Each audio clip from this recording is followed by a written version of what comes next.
Good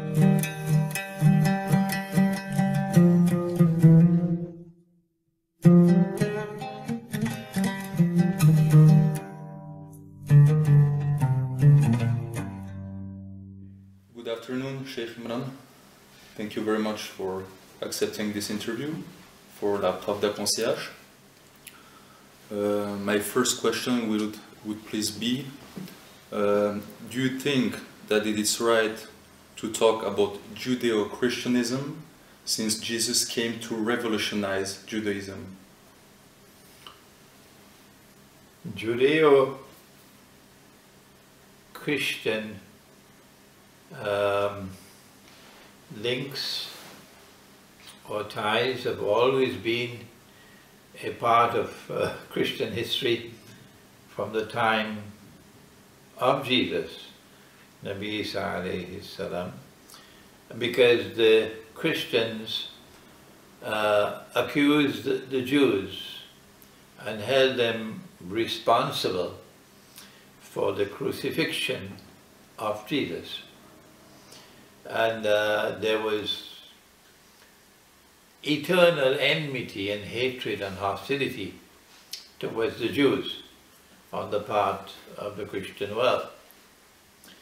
And we now find in the modern age a very mysterious reconciliation and friendship and alliance between Jews and Christians. But maybe more between Jews and Protestant Christians, no?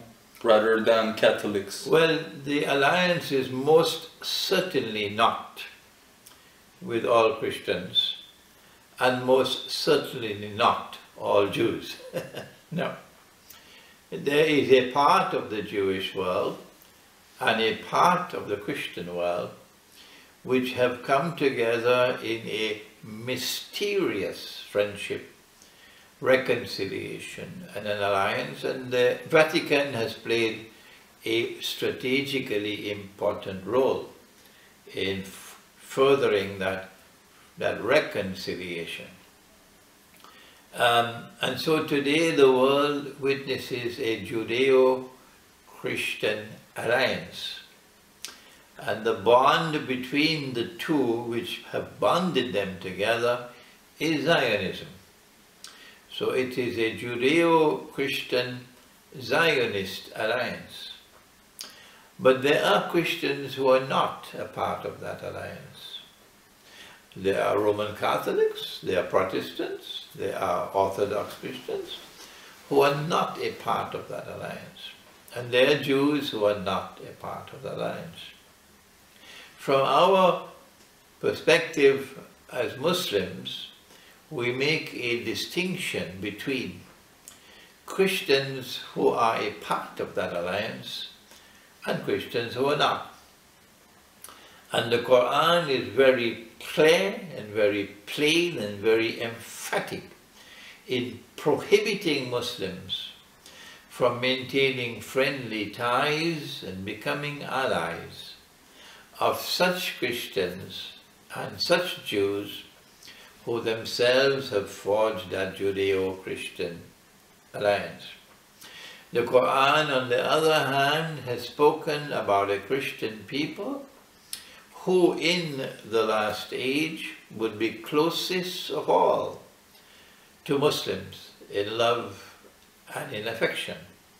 And they most certainly are not Christians who belong to that alliance. So we who turn to the Quran for guidance, we distinguish between those Christians who belong to the Judeo-Christian alliance and those who do not. Those who belong to the Judeo-Christian alliance, we have no friendly tie to them. I will not sit on the same platform with one of them. No, I cannot have a friendly dialogue with them. No, it's prohibited.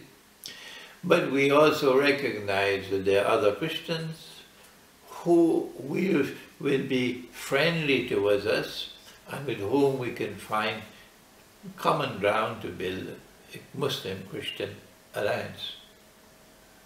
My next question would please be on social medias. Some people accuse you of working first of all for the Shias and then for Iran. What would be your answer to those people? No, it is false. I am not Shia, no, and I'm not working for Iran. It is false, and those who of course make a false charge, a false accusation, will have to answer for it on Judgment Day. So it doesn't bother me at the least. I have to enter into the record my view that the Shia are Muslims. Oh yes. And as Muslims they are my brothers. Those who want to beat the drums of war against the Shia and who declare that they are not Muslims, they are kuffar, I invite them to provide the evidence. It is not for any Tom, Dick or Harry to declare that someone who is a Muslim is a kafir. No. You require something called a fatwa of kufr. A fatwa is a legal opinion. And the fatwa has to be delivered by a mufti, a man who is trained in the law. And it has to be a written document. And when that fatwa of kufr is issued by a mufti, it has to be examined by his peers. And when the world of Islamic legal scholarship accept that fatwa, only then does it enter into force. Then the judicial system will now accept it and declare such people to be kuffar. If we ever had such a situation in the last 1300 years, that the world of Islamic legal scholarship had received a fatwa and had agreed upon it, there was consensus, that the Shia are not Muslims, they are kuffar. Then I ask, for those who have 5 cents worth of intelligence, I ask, well then how come that the world of Islam, every single one of them, have accepted the Shia to perform the Hajj? I am not aware, maybe they have to tell me and explain to me and provide the evidence to me that is underneath some mountain, hidden underneath some mountain that I can't find it. That there have been clamors in the world of Islam, there have been demonstrations in the world of Islam, there have been lectures, there have been articles and magazines and newspaper articles and television shows arguing and arguing and arguing the case that the Shia should not be allowed to perform the Hajj. Where is that? Is it hidden underneath a mountain? That today Tom, Dick and Harry could start beating the drums of war against the Shia, they are kuffar, and Imran Hosein is supposed to act as someone with the intellectual acumen of a jackass or a donkey? So, in relation with this, the Shia are Muslims. So why we see Muslims fighting each other in Syria, you ask while maybe they should go and free Al-Aqsa? You asked me a question concerning my own views, and I'm responding to your question, that I consider the Shia to be Muslims. But I am not Shia. Yes. I consider them to be my brothers, and they have received me with love and affection in Iran.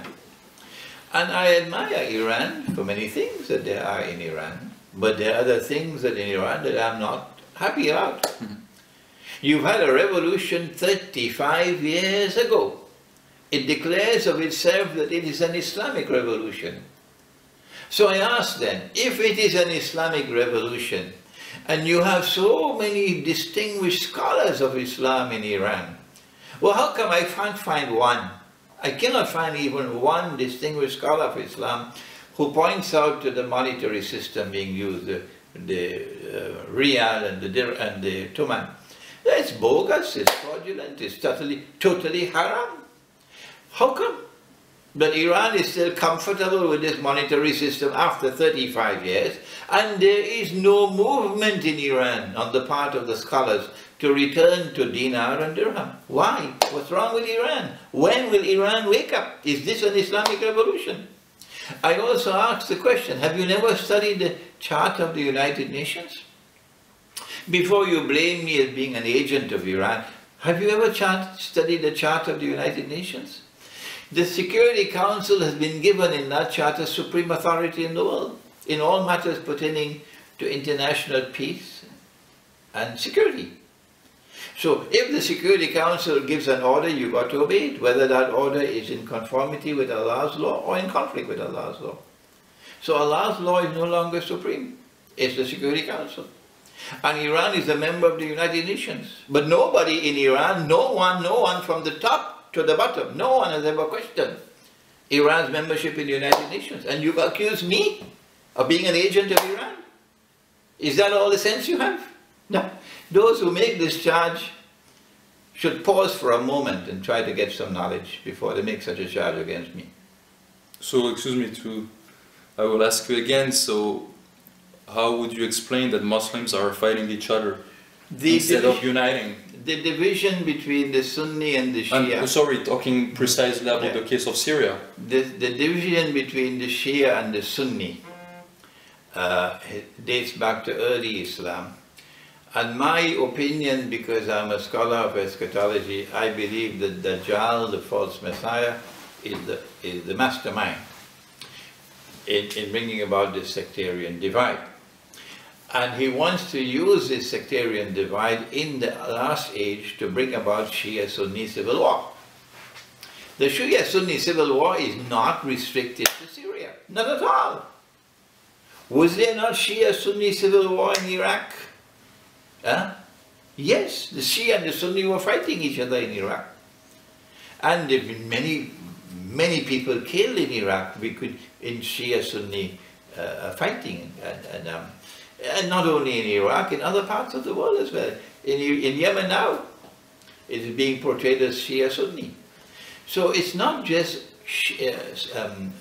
Syria, but Syria is important because if you're able to bring about a regime change in Syria, as you did in Libya with your disgusting and utterly nauseating bogus jihad, funded by the Zionists, with the weapons presented by the Zionists, and you tell me that's a jihad, you should be ashamed of yourself.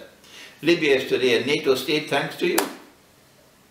So if there is a regime change in Syria, it will be advantageous for the Zionists. Bring about an Islamic state in Syria, Islamic caliphate. And then Israel could say, Islam is rising.